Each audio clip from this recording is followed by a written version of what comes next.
Hey, my name's Ian Begley. You're watching the NBA Exchange with Dexter Henry.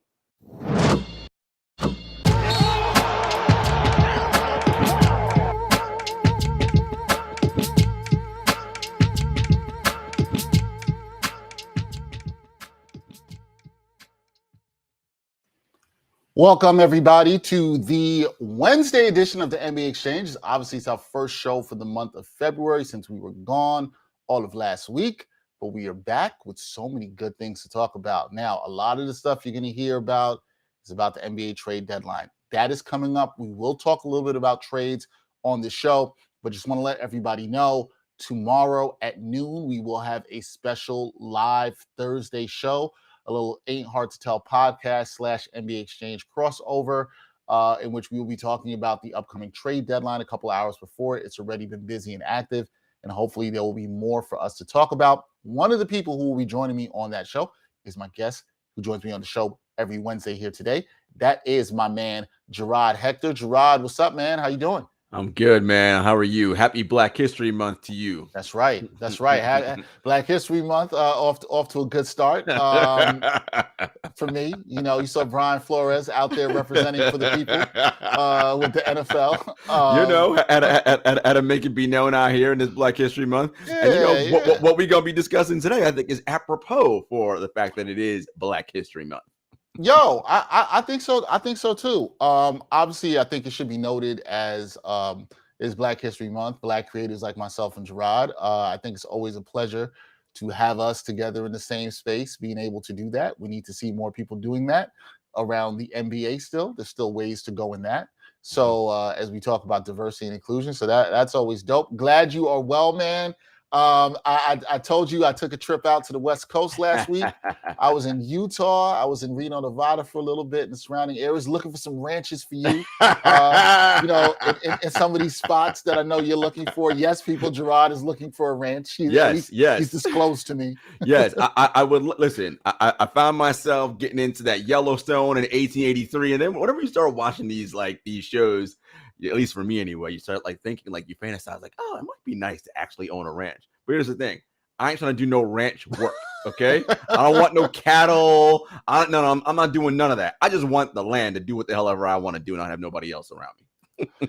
Yeah, you know what? No judgment to that. I have no judgment to that at all. You just want the land and the space. Yeah, man. Gerod's not really here for the work. We've had a good laugh about that recently. All right. But I want to get into this and let the people know. So Jarod and I we have conversations off the show all the time about basketball, analytics. I think if you've watched the show, if you've watched other content that we've been on, I think it would be safe to say, Jarod, and I don't think I'm out of turn, is Jarod likes to use the numbers to support what his eyes or is allowing him to see on the court. He's very been that. So we've had plenty of discussions around analytics. But over, I would say, the past decade or so, there's been a rise in NBA basketball with analytics being used by a lot of coaches, players, front offices, of course, to use this. So, Jarod, I will ask you this. As somebody who uses the numbers, looks at advanced stats to help you understand what it is that you're seeing on the court, what have you thought about the rise of analytics in the NBA? And we can even talk sports in general and how it's been used. I mean, it's interesting, right? Analytics in and of themselves, it's not anything different or new, right? It's just a new way to quantify what it is you're actually watching, right? So if you want to look at basketball as a sport that we're talking about here, right? When we were growing up and we were young, the things we looked at were points per game, rebounds, right? All the traditional counting stats, right? Same thing in baseball, right? Batting average, home runs, RBI, right? All those sorts of things. But what we've realized over time is that there might be a smarter way to talk about this stuff, because those raw counting numbers don't give you context, right? All 40 home run guys aren't the same, just like all 25 point per game guys aren't the same, right? How are you getting those 25 points per game? Is it efficient? When is it happening, et cetera? Are those 25 points helping your team actually win games, right? All the different things that we look at. And so in terms of analytics, I like it as something to use to help you tell a better story, for lack of a better phrase. The one thing we have to look at is the over-reliance on it and doing it to the exclusion, right? And oftentimes that's what happens with human beings. Our brains work in binaries, right? It's either or. I'm left or I'm right. I'm fat or I'm this. I'm this or I'm that, right? Like that's generally how our brains like to operate. But the world exists in multicolor, right? Like there's nuance. This is Wednesdays with nuance. NBA is with nuance on Wednesdays, right? Mm-hmm. There are different components to it. And so I think if you don't have the context, it runs into a similar story with analytics where you're just relying on numbers and you're not giving proper context. Yeah, no, you're absolutely right about that. And it's interesting because there seems to now be this sort of either you're pro analytics or you're anti-analytics. And sometimes it seems, right, there's no, as you were saying, there's no in between. You had pointed out to me, and I want to bring this up for our viewers on the show. You had pointed out to me some comments that Isaiah Thomas had tweeted about recently that I thought was really interesting for us to talk in terms of analytics. So I'm going to bring it up for people so they can see. And Isaiah Thomas said, the marketing of analytics in the NBA has convinced coaches and players to think and play the game the exact same way to achieve accurate measurements. Some players and teams would be better off playing a different style. I found this interesting, Jarod, because one of the things we've seen through analytics, and I will put it specifically on this, is the value of your shot, right? So it's better to get shots closer to the rim. Obviously, the highest percentage shots you can get. And then three-pointers have become increasingly more valuable as players have become more skilled with that. And the mid-range shot has decreased in value because they're sort of the not really toughest and distance shots to take, but they just don't give you the highest percentage of rate of return, shall you say, if you're looking at that. What did you think of Isaiah's comments here regarding analytics? And I think he used an interesting word there, which was the marketing of analytics, which was rather fascinating to me. What did you think of his comments here? First, I thought they were interesting. And I first want to say this, this is one of those things where I think we need to not do the thing where we kill the messenger because who's saying it, right? Take away, the things we know about Isaiah Thomas as it relates to his tenure with the Knicks and all those type of things that we know were not positive. Okay. What I will and can say about this man is, one, as we know, hell of a player, Hall of Famer, one of the all-time great players to ever play this game. Two, he has a very keen knowledge and understanding of this game, not only in the era that he played in, but in the era that is going on right now, more so than many of the other older heads like your Charles Barkleys, etc. Right? Like Zeke actually speaks the game at an intelligent level. And I thought there was some definitely interesting points in his remarks in terms of the marketing of analytics, right? In the sense that the way that it is presented, right, by people, it is analytics is just threes and layups, right? And that's not exactly true, but that is how it is marketed, right? That is how the people who control the basketball narrative talk about it, right? And who controls the basketball narrative? Those are your TNT shows, right? That's Chuck and all these guys, right? That's Stephen A. Smith on ESPN. That's Nick Wright on FS1, right? These types of shows, these talking head shows, drive the narrative and conversation around basketball. Why? Because they speak to the casual fan. And the casual fan is the larger block of fan bases that we're talking about here for sports in general. Diehards, right, are not the people that drive the conversation. They just aren't, right? Because diehards are smaller in number, right? Because if you really think about it, if you really go deep into diehard basketball fans and what they talk about, and you watch these shows, those two things do not line up. What they're talking about, the diehard group, and what happens, it's not the same thing, right? And so I thought that was very interesting by Zeke, and I have to agree with him in that sense that the way the game is marketed now, with the way it's spoken about anyway, people have a misconception about what analytics is, and it's now causing coaches and teams and GMs to do things in a similar way, right? Again, I talk about context. You need to be smart, right? Yes, we know in a vacuum, or not even in a vacuum, in reality, the best shots to get are the ones that are closest to the rim, right? Because they're the easiest. And it makes sense to get free throws, right? Because get your team into foul, get the opponent into foul trouble, you get free points at the basket with no defense. Of course, that makes sense. And then threes are the highest shot in the game in terms of the most points they can give you. That's not rocket science. Like, get it. Makes sense. Where you have an issue, though, is when you have GMs and teams who are not smart about how they construct their teams, just copying and saying, oh, we got to just shoot more threes. Or it's like, okay, you do, but in what context, right? Out of the flow of what? How are you generating this more threes? Do you have the roster construction to do that? Right? Like, I think these are the things that, again, it's not just, all right, layups and threes and free. Yeah, sure. But how do I get that? Do I have my team constructed properly enough to do that? We always say in sports, Dexter, it's a copycat league, right? And it's true. That happens all the time. When one team sees success in something, you all of a sudden see teams that come after them or in the following seasons trying to replicate, okay? But again, context matters. Do you have the personnel that can replicate? Or keeping in mind that layups, getting your opponent in foul trouble, and threes are the highest valued shots. Okay, I know that. Those are facts. Those are indisputable facts. How do I get this roster that I have to make those things happen? Right. There's got to be some nuance involved there with that. So, Zeke had this quote. He was on the podcast on the boardroom with Kevin Durant, and he said, "Analytics may be good in society. Analytics in sports only makes everyone conform and act and think the same way. What makes champions, champions are is that when they have a different style playing against a different style." So I think that begs the question is, do too many NBA teams play the same way right now? And has everybody been going for, okay, let's get the high percentage twos, let's go high volume with threes? And as you noted, too many teams playing the same way, but ignoring the personnel. Yeah, I think we actually are seeing some diversity in offense, right? For instance, the way the Miami Heat play, right, is very different to the way that the Milwaukee Bucks play, right? Those are two teams that have varied offensive styles. Now, look, ultimately, what are you trying to do in basketball? Create mismatch and advantage, right? How do I get my best players to be in the most advantageous position on the basketball court?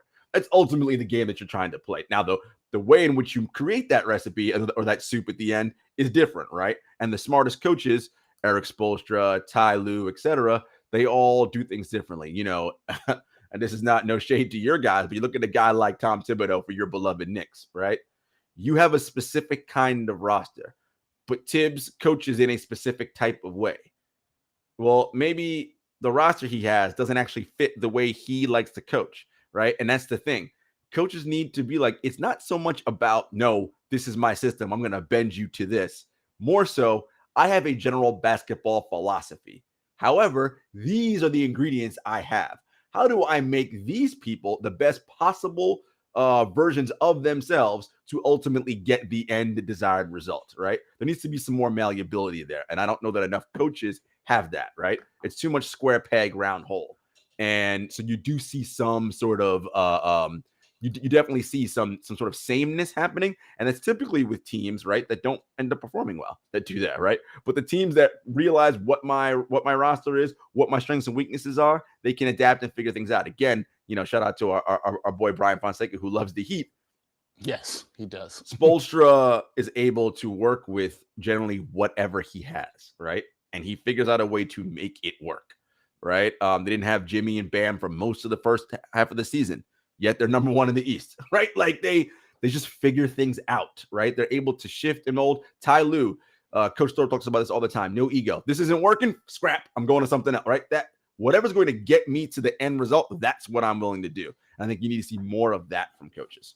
No, I think you're right about that. I think the other thing that comes up to me when I think about it in terms of analytics, and you and I have had other conversations on this show about this, is player development, right? So if you become too married, and Isaiah Thomas talked a little bit about this as well too, which is that sometimes players are doing things that aren't really in necessarily for their skill set, but this is what the team wants to do because they're following this analytical trend, and therefore they're having the team do that. What do you think about how this, because in one ways, analytics, if you look at it, could benefit player development, but in another way, it could also stunt player development. Yeah. I would think the good organizations, there's a fine line between that, and they know how to toe that line. There's a happy medium, right? That's the saying, again, and I hate to keep bringing up your Knicks, but the example I'll go to, it's fine. And we don't know the context, but it was Julius Randle yelling at a dude on the sideline with the Knicks that had a computer in his hand, right? Right. And he was clearly trying to show him something. What? I don't know. And I don't know what the relationship is. And then he just kind of slams the laptop shut because he didn't want to hear what he had to say, right? That was funny, and everybody got memes about it. And that's kind of a way of like, see, analytics versus like, again, I have no idea what was said, what the back and forth was. Who knows what that was about? However, right, what is the way in which players and the teams can develop a trust system. That's what this is about. It's about trust. The reason why players either balk against something or vice versa is because you haven't done the work to establish trust, right? If trust is there, players will listen to whatever the suggestion is or whatever, right? But if you don't have that trust established and you try to tell me, okay, you need to do X, Y, well, why am I listening to you? I've been doing this. I was an all NBA guy last year. I was whatever. I don't need to do that, right? So I think it's about understanding, okay, my goal here is for you to be as successful as possible, right? To put you in the best possible position to succeed individually within the concept and the framework of having the team be the best version of itself, right? And I think and that's the thing, Dexter, so many teams are just bad at this, from player development to roster construction to communication to all of it. A team is an ecosystem like any other corporation, right? When you got bad leadership, bad communication, no trust, it's dysfunctional. That's just how it works. Yeah, I like that you make that point, because it is more about the numbers. In some way, you could look at it and say, how are so many teams so bad at this? And you're right, because we've talked about this before. You can count the teams probably on one hand that you think are really good at the player development, that are really good at the future stuff. But the thing is, you look at it now and you're like, but you have more data than ever before, so you would think there would be more teams better at this. But that's not exactly the case. And really quick, Dex. Yeah, go ahead. Yeah, sure. Not to cut you off. Okay, you realize as an organization, I have to bring analytical people in here. Agreed, 1,000%. Right. Who are these people? What is their experience? What is their communication style? How do they fit within the overall mission and vision of your organization? Or are you just saying, man, we got to get some analytics guys in here and check these boxes? Like, well, I mean, what? Okay, cool. But how does this help? Again, this at the end of the day, it's still a people business, right? You have dudes on the court that have to figure out a way to work together to achieve an end goal. How does that fit in with this? How do you marry them? And I think too many teams think about it siloed. It's like, oh, you don't have the 30,000 foot view because you need the macro and the micro. Too many teams are like, all right, yeah, we got to get analytics guys. Just get that, put it in here, see what happens. It's like, that's probably not going to work.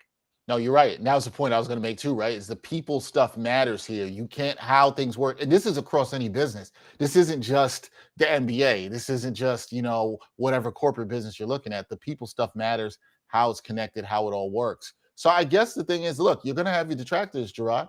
You're going to have people that say, analytics are bad for the game. You talked about the Julius Randle example, and people want to use that as some sort of watershed moment around this, when I don't think that's the case. Right. Do you think analytics is helping or hurting the NBA product? Or is it more of what you just mentioned before, that it's like, let's look at how we can make this work with people? Is that the missing thing here when we talk about analytics? Absolutely. Numbers can't hurt or like they're just numbers. They can't do anything to you, right? It's just data. It can't do anything to you. It's about the context in which it is provided, right? How am I explaining this data? How am I using it to overall make this product better, right? Ultimately, that's what the point is here. We have so much information at our tips now, and basketball fans are smarter than ever, and it's great. In my writing and the work I use, I love using analytics because it really helps distill and breaks things down. But Dexter, as you know, there's always that human element and component that I always bring into it, right? Where it's like, okay, it's like, Jalen Rose said this in a New Yorker piece. Analytics are a tool in your overall toolbox to talk about this game, right? Right. It'd be like if you're trying to build a house and the only tool you use was a hammer. It's like, not that house probably ain't gonna be great, because while a hammer is very useful, you need a lot of other tools to finish that house, right? Like, so it's just about how do I use the data in front of me and the information? How do I provide it in a way that is not only digestible, but it makes sense and it tells the proper story that you're trying to tell, right? The one thing I use for analytics, and and Henry Abbott at True was someone who impressed this on me pretty early. It's like, when I'm trying to figure this out, I have no preconceived notions about what the answer is, right? I'm just like, hey, I have a question. I think so-and-so is good at basketball. That's what my eyes tell me. I don't know, but it doesn't seem as though, player X is getting credit that he is. I wonder why that is. Let me go look and find out why, right? Oh, well, the numbers tell me this story, right? Like, so how do I reconcile that, right? So but again, human beings, what did I just give you? I gave you 3 steps. Most people don't want that shit. They just want to know who's good, who's bad. Nah, this dude sucks. Like, and it's like, all right. I mean, cool. It's fun for barbershop, and those first take shows that we don't do that here. But if you want to do that, go ahead. That's your thing, right? And it's like you don't have to knock the analytics if you're not going to try to look at it and use it to support what your eyes see. That's the point that I always rock with you on, and that's where I think it should be used. I mean, that's how I use it. Hey, I see this team playing harder on defense. Okay, I like this, but how is this working? You and I talked early in the season. This is random for people to know. I was starting to see some things. We know Jarod is a huge Jaren Jackson, Triple J fan, Jaren Jackson Jr. But I was starting to see some things with him that I liked in, I think this was late November, early December. And I started looking at some of the analytics in terms of, and particularly on the defensive end of the ball. A lot of times people just looked at rebounding rate, but I was looking at what his help defenses was, what was his assisted block rate, these kinds of things, and then the impact that was having on the Grizzlies defense. And we saw their adjusted defensive rating shoot up. As Jaren Jackson played better, they also played better. My point in saying that is look at how I looked at something from an individual standpoint with a player, how it correlated with the team, and then brought it back to what I was seeing from watching the Grizzlies on League Pass. And we all know that made Jarod very happy because now he can be like Jaren Jackson Jr. is that dude. Listen, I've been trying to tell y'all forever. Shouts to my guy Trip. Here's the other thing. It can work in the reverse, Dexter, right? Like you'll be watching a team and you're like, man, they seem to be working so hard on defense. But why they giving up so? And then you look at the numbers and you're like, well, that doesn't make any sense. Well, maybe it's fake hustle, right? Maybe what you're watching is fake hustle. They're not actually trying hard or whatever on defense, right? They're not, because what happens is they're out of position and not doing what they're supposed to be doing prior to, right? If their field goal percentage rate is high or whatever the case may be. So you have to, again, it's not just one or the other. It's how does this all fit within this stew that I'm making? Yeah, that is how it works. Now you talked about this. You talked about some teams that are breaking, sort of the mold and how it's being played. You mentioned the Heat. They're a team that does not play to the analytics, shall you say, not a heavy 3-point shooting team. They're not a poor 3-point shooting team, but they play a little bit more physical. They play a little bit more in the mid-range. They still value that. I think the Suns are another good example of this, right? The Suns have 2 of the best mid-range shooters in the game, and they thrive off of that, especially in the clutch. What are some teams you like that are giving you a little bit of diversity in the NBA right now? The one thing I'll add before I answer that question, Dexter, is about the mid-range. The other thing is like with people who are quote unquote anti-analytics, they say, well, analytics don't like the mid-range. Well, that isn't true. Analytics doesn't like the mid-range for the majority of people because a lot of people are bad at the mid-range. If you're a Chris Paul, Devin Booker, DeMar DeRozan, Chris Middleton, Kevin, y'all can shoot all the mid-rangers you want because you're excellent at that, right? Like it's not about, no, we don't like the mid-range. It's you who shoot 42% or whatever from the mid-range. It's like, but you're 38% from 3. It's like, well, in terms of expected value, why not just take the one step back and take the 3 instead, right? Because the chances of you making that shot are about the same as the long 2, and we'll get an extra point for it, right? Like that's the idea. So anyway, in terms of teams that are doing things a little bit differently, I love what I'm seeing from the Cleveland Cavaliers right now. Of course, everybody knows Evan Mobley. I talked about him. It's very rare that a rookie makes this kind of impact on a team because, the NBA is hard, man. Like, this is not an easy league to play in. Like, and he is a net positive in terms of estimated plus minus. And it's incredible. Like, defensively, we know what he is. He's he's a second coming, maybe. I don't know. He's really good. So you got him as a 7-footer. You got Jarrett Allen as a 7-footer. You got Lauri Markkanen as a 7-footer. I love the idea of bigs. And again, a shout out to our boy Brian, who I'm going to bring up here. Brian always gets on me because he's like, wow, you hate short people. I'm like, I don't hate short people. I was like, in the NBA, it's just that for me, the rim is still 10 feet above the ground. So size matters. And when your best players are small, and small is right because they're bigger, they're taller than the average human, but small in the NBA. Small in the NBA to me is 6'4" and under. When you have to consistently rely on 6'4" and under dudes, that just makes it much harder for you, particularly when you're going up against teams with rangy Pascal Siakam type Velociraptor wings all over the place. That's a lot of arms and length for you to deal with, right? And for me, the future of basketball ultimately is now, Dexter, tall people who are supremely skilled, right?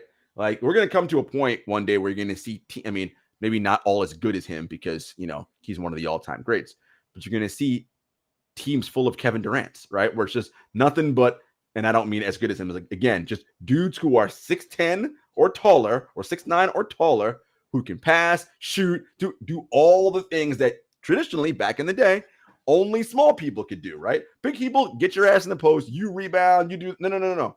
You can shoot the three, you can dribble, you can be a true triple threat. A team with that kind of length that is that skilled, that's a nightmare.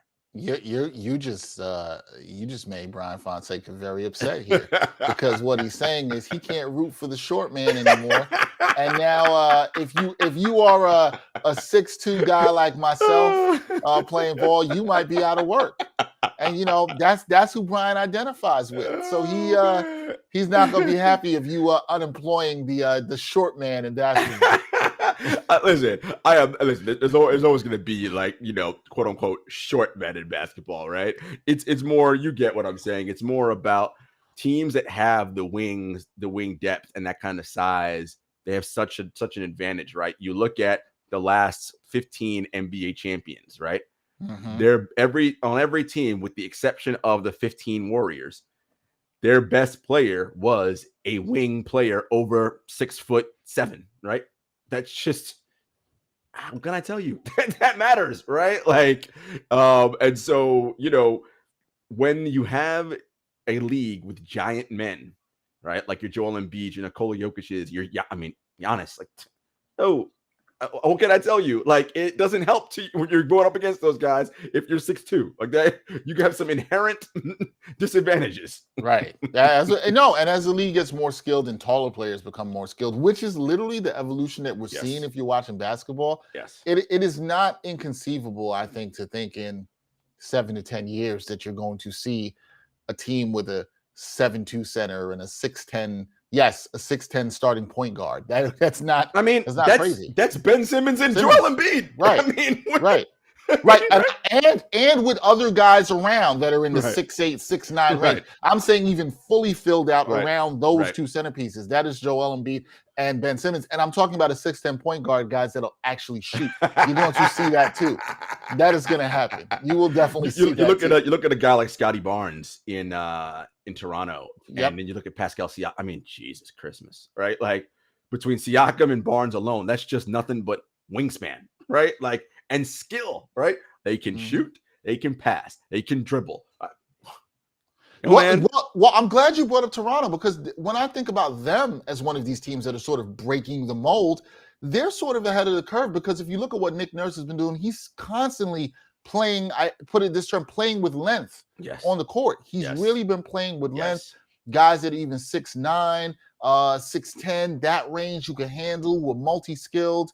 He's really been doing that. And he still has a small guard, which, Brian Fonseca likes and Fred VanVleet, right? But he still plays with length in other positions. Think about this. You have teams that can put lineups out on the floor that 6'6" or 6'7" is their smallest person.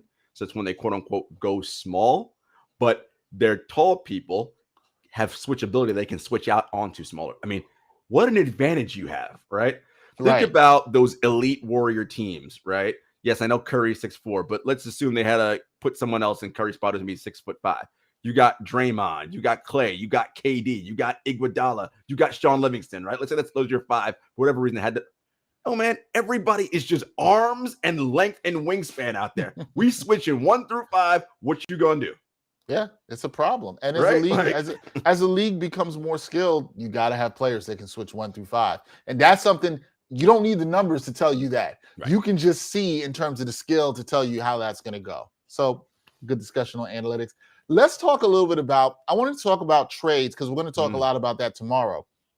But I wanted to talk about 3 trades that have already happened, in particular, how they relate to teams that are rebuilding. Jarod and I have talked on previous episodes about how hard it is to build a team, how hard it is to do good, consistent roster construction.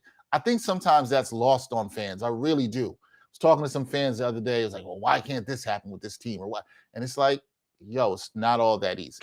But Dex, it's what I refer to as, but that's my dad's way of thinking about things. I'll talk to him. Oh man, the Knicks.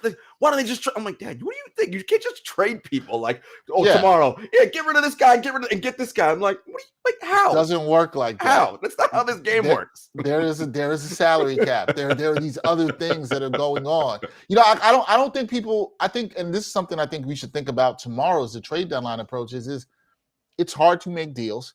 It is hard to change your team and still be good in season. Yeah. That is another thing. People always just make this deal. Guys, this isn't 2K. As Jarod said earlier in this show, there's a people part to this stuff. That stuff matters. Mm-hmm. And, in 2K, when you trade somebody, you make in-season trade, don't account for their feelings. I know they have some stuff. People will be like, Dexter, they have the morale stuff in there. Yes, but it's an algorithm in a video game, which I love, and I think it makes it semi-realistic. Right. But in reality, this is not what it is. Okay. Look really quickly. Look at what's going on in Brooklyn right now. James Harden is pissed at Kyrie Irving. Pissed all the way off. And has a right to be. Homeboys decided, I ain't getting this vaccine, so I'm only playing part-time. He's like, well, what? I ain't signed up for this. So his whole countenance and a feeling about everything is drawn in and sunk in and sullen and way down. You don't think that has any impact on this team right now? Mm-hmm. Oh, by the way, they've lost 9 straight. Right? 9 straight. Yes, I know Kevin Durant's also not playing. I get all that. But, homie took 4 shots on the road in Sacramento a couple weeks ago. 4. Yep. James Harden. This stuff matters, man. Yeah, it does. And we're going to get into that a lot more tomorrow. James Harden, who's also not played in 7 of the last 9 games for the Nets during this losing streak. Just saying, this stuff matters. I'm not saying something's happening. I'm just saying, just look and see. Just look and see. You can say, okay. There's some teams I think you would look around the league and say, all right, we don't know what they're doing. They might need to rebuild. They should be trying to rebuild. I think one of those teams we thought about for a long time is the Indiana Pacers. And they had been rumored months ago they were going to start selling guys off. They did. They got one of these. Well, 2. We're going to get to 2. They traded Karis LeVert to the Cavaliers. Cavaliers added some more scoring that they needed at the guard position. They needed desperately. And the Pacers, are able to get some picks in return for LeVert. What do you think about what the Pacers are doing in terms of their rebuilding job? They also traded Domantas Sabonis, which we'll get into as well, too. What do you think about what they're doing in their stage of rebuilding right now? I would like to point out that, everyone was so sure that Nate McMillan was the problem in Indiana. Well, you got rid of Nate and you hired Nate Bjorkgren. That didn't go so well. He had a mutiny in the locker room. The great Rick Carlisle, who, by the way, I'm not saying Rick Carlisle is not a great coach. He is one of the best coaches in the NBA. Great Rick Carlisle, same roster, having issues. Now has to make trades. Just going to say maybe the roster was the problem. Okay. That aside, it is clear that they are in rebuild mode, right? They said that they had to split up the Sabonis-Turner big man duo. Well, they probably wanted to do both, to be honest. But with Turner being injured, it makes it, damn near impossible to trade him right now. So that probably won't happen until the summertime on draft day or something like that. So they got picks back for Sabonis. They moved Holiday and Jeremy Lamb out of here. Brought in Tyrese Halliburton, right? Which, nice for them. And again, draft picks, as you mentioned. I think it's rebuild time, right? They're really going to see, and that the draft over the next couple of years is going to have some depth to it.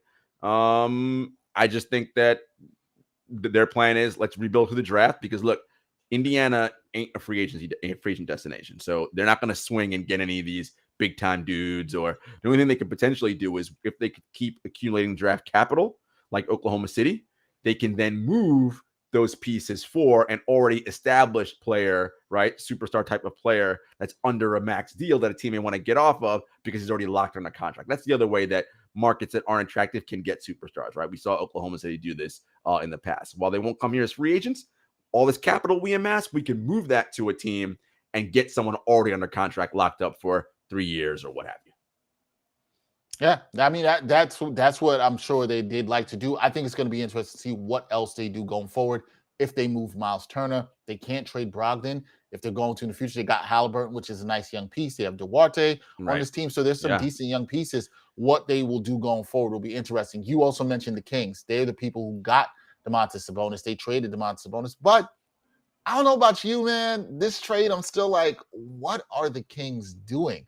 What is the plan here? Like, are they rebuilding or what are they going for? Domantas Sabonis, getting him now where he is at the age of 25, seems like a move you're trying to do when you're trying to win now. Except what are the Kings winning? They're 20, they're 20 and 35. They're in the 10th spot in the Western Conference right now. What are we playing for? To maybe win a play-in game? First of all, Domas is my guy. Always love this game. Yes. I feel so bad he's gonna be stuck out in Sacramento. Me too. Look, we talked about this. There are some franchises that are just not good at this. They're just not. And Sacramento's one of these teams, right? They've had 3 head coaches in the past 5 years. It's a revolving door there. I just don't know what it is they're doing from a team develop. Again, I say this all the time. It's not like a broken record, but as an organization, again, what is your mission? What is your vision? Okay, we want to be a championship contender. Okay, cool. What are the habits and the behaviors we're going to undertake as a group to make that happen? You got nothing on me, right? You're not going to have that if your coaches keep moving, GMs keep moving. Like every player you miss in the draft repeatedly, over and over and over and over. I said this yesterday to Jen on the 7-footers. I was like, or off air, I was like, the Kings are so bad as an organization, Dexter. I think if they drafted LeBron or KD, they would have messed that up somehow. like that. Like that's how bad they are. They would have found a way to mess up 2 all-time great players. It'd have been they would have screwed it up. Like those 2 wouldn't have been as good for some reason. As good as they are, and we always believe that no matter where they would have gotten drafted, they'd be good. I think the Kings are the antidote to that. It's like, nah, they would have messed it up somehow. Well, you hit the nail on the head there too. No stability in the front office. There seems to be no direction and plan. There are other organizations who I've seen rebuild and doing things, and I'm like, at least I feel like I know what their plan is. Like Indiana, we just mentioned. I think we can see what their plan is. I have no idea what the Kings are doing here. I mean, look, Vivek wants to get some play-in money. So right now they are 3 games behind the Pelicans for the last spot in the play-in. So they go on a little run with De'Aaron Fox, which, by the way, are we sure De'Aaron Fox is going to be good? Listen, anyway. I was talking with somebody who wants him badly to be traded to the Knicks, to which I was like, I don't think that's a good move. I'm not high on De'Aaron Fox. I never have been. He is shooting the lowest 3-point percentage of his career. I know he's been hurt right now. He's an average playmaker at best. No. Would De'Aaron Fox? I would have kept Halliburton. Halliburton was balling. Would De'Aaron Fox have be a better player if he was drafted by San Antonio? You know what? That's a great point.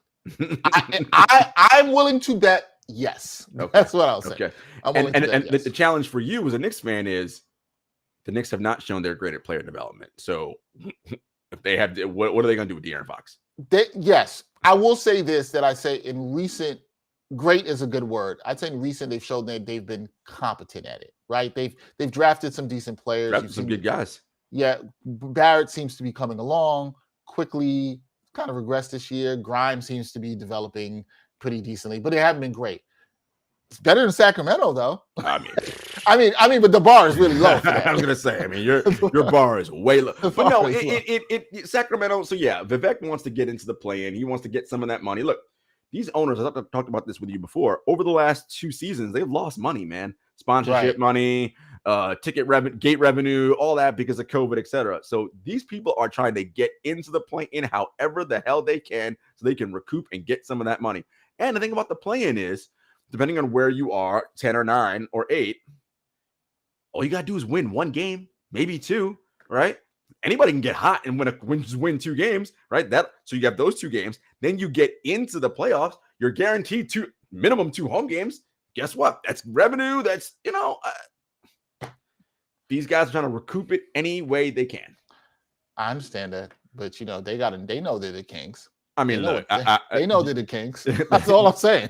I ain't crying no poverty blues for no billionaires. Like, whatever. I hear you. Y'all straight. Yeah, we watch enough Billions in Succession to know that here. Exactly. You brought up the Pelicans. They acquired C.J. McCollum. The Blazers trade C.J. McCollum, another team that is rebuilding and seems to have finally embraced the rebuild. But the question I would ask you, Jarod, is, are they really? Because should they fully blow this up? Should they trade Dame and really go all in on the rebuild, because Adrian Wojnarowski came out with a report saying they are trying to still build around Dame and acquire, this is quote, I hope I'm not misquoting here, high-end talent. And my question was like, where's that coming from?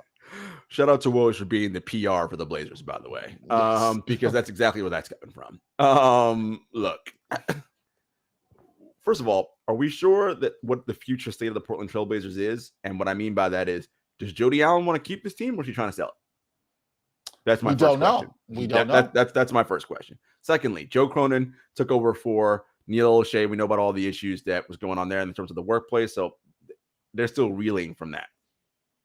Portland is no hotbed free agency destination, and that is even with Damian Lillard being there. And this is no shade or no slight to Dame, but if you are a high price a free agent, and you're one of the elite players in the league, do you want to tie yourself to a player coming off major injury, who's already started to show decline again? And shouts to our boy Brian, who's on the small side. Is that what you want to pin your hopes to? Right. I would say no. I think there's rebuilds and then there's rebuilds, Jarod. Right. And I think sometimes you have to know when you need to go all in on this. And I think the Blazers in one of those situations just go all in, just tear it all. And I love Anthony Simons. I think the injuries to McCollum and Lillard were great in his development, right? Right. But if they're putting this face out here that we're gonna rebuild around Dame and with Simon, so Dame and Simons is CJ and Dame 2.0, is it not? Right. I mean, you have another small backcourt partner, right, who hasn't shown a propensity to play elite level defense. Okay. And then, Dame came out today, I think, or yesterday, and said, my heart is still with Portland. It's like, dude, can you just not say that anymore? Like, I get it. You don't want to be the bad guy. You love Portland. Like, Portland, honestly, we're at a stage now where Dame has to know you're not winning any championships there. This is not happening. Both you guys, let's just break up. We'll try to get you to the best possible place you can go, which will give us in return as much value as we can get back. So we get what we want, you get what you want, everybody moves on, and we keep this thing rolling. Yeah, I think that would be best. I happen to agree with you. Couple things real quick. Your team, the Lakers. My team. or it should be our man Jamal Murphy, his team. But sources are saying the Lakers are feeling urgency, Jarod. Urgency to make changes as the deadline nears. And there's really only one question around this to me. Well, not from me, to GM LeBron. How? How is this happening? And it's like, of course you're urgent to make changes. How's this happening? The response I have is for who and for what? Right? Like that those are the questions. For who and for what? Look, Shaq said this last night on TNT when they were going to break. He heard from a source deep within the organization that the Lakers are happy with where they are, and they'd much rather play Phoenix than Golden State in round 1 of the playoffs. Man, let me just hit y'all to some game really quick. 538 Sports website. Give the Lakers right now a 34% chance of making the playoffs. Okay? Just making the playoffs. They are projected to finish with a sub 500 record. Look, I don't know. Listen, I'm not out here saying Shaq didn't hear anything. I'm going to take him at his word, and there's a source that said that. I'm like, listen, y'all shouldn't be worried about playing Phoenix, or worry about, are you going to even get out of the play-in? Okay? That's what you need to be concerned with. Are you going to make it out of the play-in? Now, look, I get it. You're going to tell me you're right, but they got LeBron and AD. Okay, that's true. LeBron and AD, if healthy, they can be the best 2 players on the floor in any series they're in. Sure. However, health is something we can't guarantee that, right? The biggest predictor of future injury is previous injury. LeBron has been nicked up every year since he's gotten to LA. Man, he's 37 years old. This is what happens when you get to this stage. Anthony Davis, not over 30 yet, but this is now his 5th consecutive season where he has missed part of it due to injury.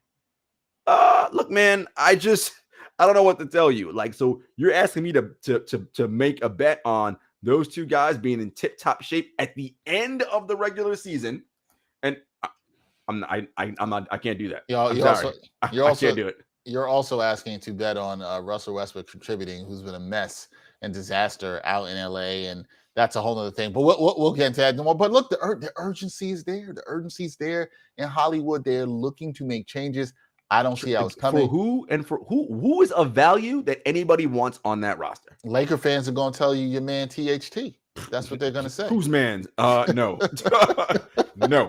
That's what Lakers are going to say. All right, real quick, because tomorrow, as I want to let everybody know, again, we are going to be doing a trade deadline show here. We'll be live at noon talking about the trade deadline. Hopefully there'll be some more trades and what's coming up. But Jarod, what are some NBA trade deadline deals you want to see? I'm going to keep mine short. You know what I want to see? What do you want to see? I want to see get messy down with Philly and Brooklyn.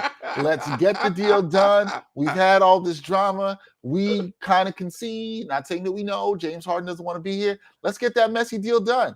Yeah, what would really be? Yeah, just get it. I want him. There's gonna be so much drama if that happens. Just get it done. Just get it done. It's funny. I said this on 7 Footers yesterday. Episode out today, by the way. I said to Jetta, shout out to Aaliyah. We need a resolution. That's all. That's what I want to see. Hey. We need a resolution. That's what I want to see for every team. Whatever their internal issues are, I just want resolution, right? In whatever form or fashion that be. For some teams, that's just getting healthy, right? Honestly, for Brooklyn, you know what y'all need? Y'all just need, Kung Fu Kyrie to get the vaccine, and y'all need health because, again, that team healthy and playing in the 19 games they played, 16-3. Their net rating is ridiculous. We saw them in the first round against the Boston Celtics. Yes, look, Celtics, whatever. Right? Yeah. I mean, when those three are playing at a peak level, man, with the rest of that roster, y'all ain't got nothing, right? You get shit without the peak three, right? With Kevin almost damn near by himself and a hobble James Harden, took the champs to 7. So I mean, what it's like if all three are, but that may never happen in the history of their grouping. They may never play a full playoff run, all three healthy together. Them's the breaks. Yeah, we need a resolution because people on these teams like Aaliyah rocking the boat. That's what they're doing there. So if you like some Aaliyah like me, you get the song references. We are going to take a very, very, very short break. When we come back, we're going to give you our NBA picks for Wednesday night. Hopefully I didn't steal Jarod's teams again today. We'll see about that when we're back on the NBA Exchange. Are you looking for a better way to play player props or daily fantasy sports? Well, look no further than Prize Picks. Prize Picks is the leading over-under daily fantasy game. Why? Because it's so easy to use and win. You can make your picks in under 30 seconds and win up to 10 times your money in one day.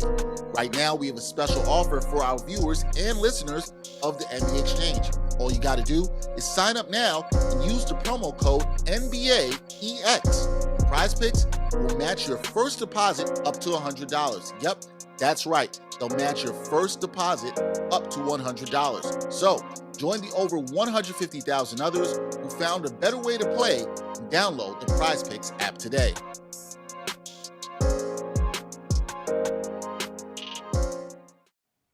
NBA Picks time. Dexter Henry and Jarod Hector here with you. Thank you for joining us.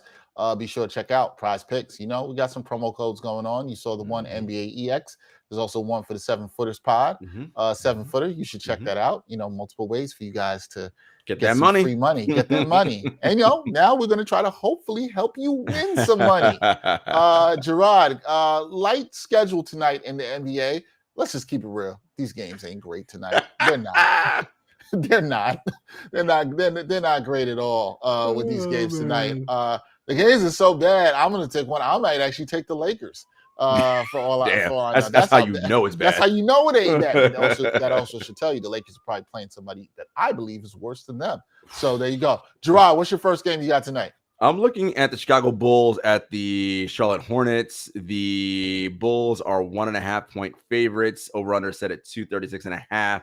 Look, the Hornets loses a 5 straight. They kind of got to get themselves on the right track. I'm going with the money line here. Hornets plus 105. I like them to come out on top.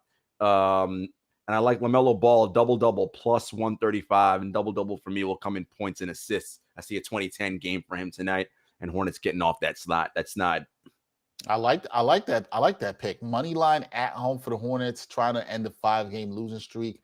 Not bad. We talked about the Lakers. I'll give you guys my first game. It is the Lakers. They are in Portland against the Trailblazers. Blazers, obviously a lot of change recently.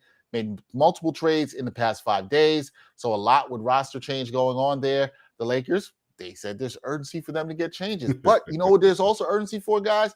Urgency for them to get a win. Sure, they looked good against the New York Knicks, who have looked terrible on Saturday night, right? But then, here's the thing. LeBron James talked about getting ready for the Milwaukee Bucks. And what did we see against the Lakers and the Bucks, Jarod? We saw Giannis giving it. Yeah, go ahead. You can say, Jarod. Well, listen, he gave AD that work. Woo.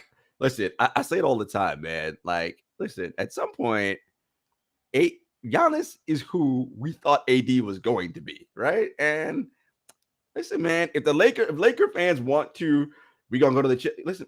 AD got to play like that dude all the time, and outside of that bubble run, we ain't seen it. We ain't seen it.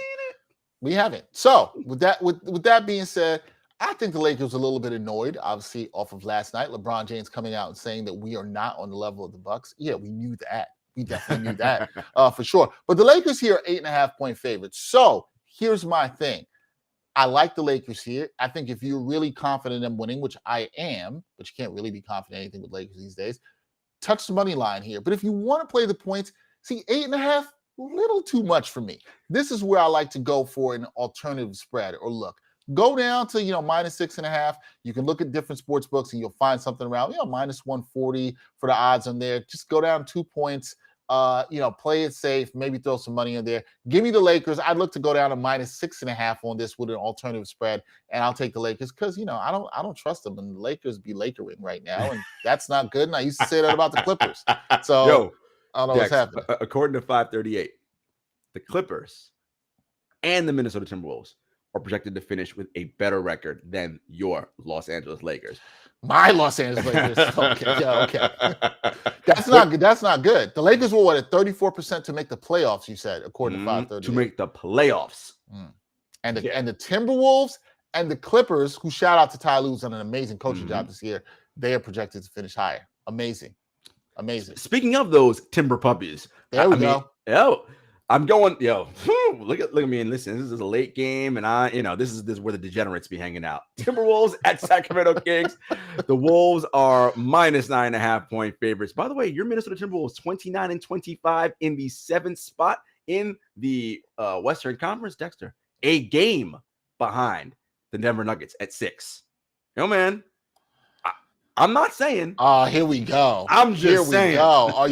Are you becoming a Timber Puppies believer? And you tried to put the team on me saying my Timber Puppies. Like, let's not go there. Let's not go there. Are you becoming a believer? Listen, I wouldn't say I'm a believer, but I'm gonna say that Timberwolves making the playoffs. Listen, they got the talent too, right? Cat, Ant Edwards, D'Angelo Russell, Naz Reid. They got some guys. Malik Beasley. They got some dudes. They can do some things. So I mean, you got some belief there. Do you believe they'll win by 10 or more points tonight? I actually do, because this is the second game in a row they played Sacramento. They blew them out last night, back to back. I see them winning by 10 again tonight, and I'm taking the over at 234.5. Bang that over, and Wolves in a blowout over those hapless Kangs tonight. Okay. I'm a little nervous with that. Them getting 10 or more, but the Kings. We talked about the Kings there. Kings are the 29th team in the NBA in adjusted defensive rating. They are atrocious. They are pretty bad, and anybody can put up points on them. I think that's a good bet, and I like that. What's the over 234.5? I like that. Over 234.5. Bang that over. All right, last game for us. Got the Golden State Warriors at the Utah Jazz. Now, I think most times you should be excited for this matchup. People would be excited. Okay, Golden State, Jazz need to show something. They won a close game. I think it was 92-90 last month. The Warriors won. The Jazz, we know their issues on perimeter defense. And then guess who's not playing? Jarod's boy, the Stifle Tower, Rudy Gobert, not playing. We saw when the Knicks lost this game because they're the Knicks, but you saw Mitchell Robinson carve him up, getting 20-plus rebounds, scoring in the paint. Knicks were able to do whatever they want. And a better team like the Warriors, you mean me to think that they won't do that? Yeah. I like the Warriors here. The Warriors are road underdogs here at +2.5. Sorry, can't do it. Don't believe in the Jazz. The Warriors know how to score. Klay is starting to play more minutes. He played 30 plus the other night. He's looking good. Steph's looking good. I know there's no Draymond, but give me the Warriors plus the points. I think this is a fantastic bet. I do not see how the Jazz, with their poor defensive issues, without their best defensive player, who Jarod has been saying, y'all don't put the respect on his name for what he can do and his value on the court. Well, you'll see it tonight. Put your money on the Warriors +2.5 on the road. I think this is a fantastic bet. That's a good bet. Also, Warriors, Draymond hasn't played in, I don't know, what, almost 3 weeks now, maybe a month? About that, yep. 9-1 in their last 10. So they're still rolling. Now, Yep. don't lose your mind, because if the Warriors want to win the title, they are not going to win without Draymond Green, right? They need Draymond when it comes to the postseason, but they're rolling right now. Look, Golden State and the Phoenix Suns, to me, they're here, then there's a gap, and then it's a bunch of other teams, and then another fall down in a gap. But they are the class of the NBA right now. I thought you were going to say something more inspiring, like the Golden State Warriors and the Suns are here, and the Knicks are right here. I thought that's where we were going. I mean, I was going to say anybody. I was going to say Grizzlies. I mean, if I was going to say anybody, here we go. I would put the Grizzlies. Go. Shout out to the Memphis Grizzlies, by the way, number 3 in the NBA. Somebody get this guy in a flight to Memphis. Get this guy in a flight to Memphis. Yep, Beale Street, baby, making it happen. There you go. Get him on Beale Street. Get him a couple of bottles of wine and sit down with his boy Triple J and John. Hey man, we gonna do it. Make it happen. Love it. Let's make it happen. All right, that's all for this edition of the NBA Exchange. We encourage you to continue to support us in all the ways you do. As I said, tomorrow live show, special show. Jarod will be rocking with me. Jamal Murphy will be with us. Also, our boy Brian Fonseca, who will be crying over the fact that CJ McCollum got traded and nobody loves the small guards out here. I'm sure he'll have a lot to say. And Jarod, we're going to talk about whether we think the Grizzlies should make a deal tomorrow, if they have, whether Brian's Miami Heat should make a deal, what should the Knicks do, will the Nets, all this stuff. There'll be a lot going on at noon. I'm sure we'll be 3 hours before the deadline. I'm excited to talk about it. It's going to be a lot of drama, Jarod. It's going to be a lot. Sir. Yes, and sir. You know what?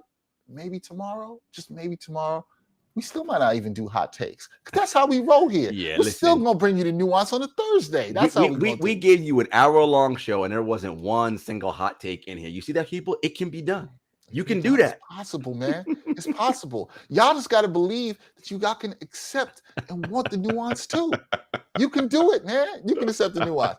That's my man, Jarod Hector. As usual, check him out, 7 Footers Podcast. Check him out on True Hoop. Friday, do the Bring It In. Mm-hmm. Everybody's on there. Check that out as well, too. And you can see him tomorrow. We'll be right back at noon to talk some trade deadline and a whole bunch of other stuff. For Jarod Hector, I'm Dexter Henry. Till next time, y'all. Peace.